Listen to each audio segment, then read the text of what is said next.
نبی پاک علیہ السلام نے یہاں بھی ہماری رہنمائی فرمائی،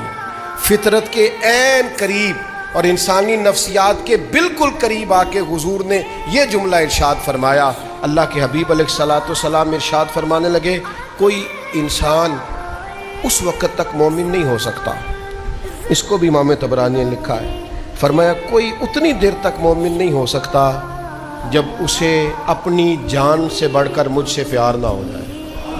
اور فرمایا اتنی دیر تک کوئی شخص مومن نہیں ہو سکتا جب تک اسے میرا خاندان اپنے خاندان سے زیادہ پیارا نہ ہو جائے۔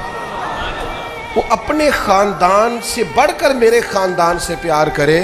وہ اپنے چچاؤں سے بڑھ کر میرے چچاؤں سے پیار کرے، وہ اپنی اولاد سے بڑھ کر میری اولاد سے پیار کرے، وہ اپنے نواسے نواسیوں پوتے پوتوں سے بڑھ کر میرے بچوں کے ساتھ اپنی محبت کا اظہار کرے، تو پھر ایمان مکمل ہوگا۔ اولاد رسول کا پیار، نبی پاک علیہ السلام کی اولاد کی محبت، یہ تکمیل ایمان ہے، اس کو جوش خطابت نہ سمجھا کریں۔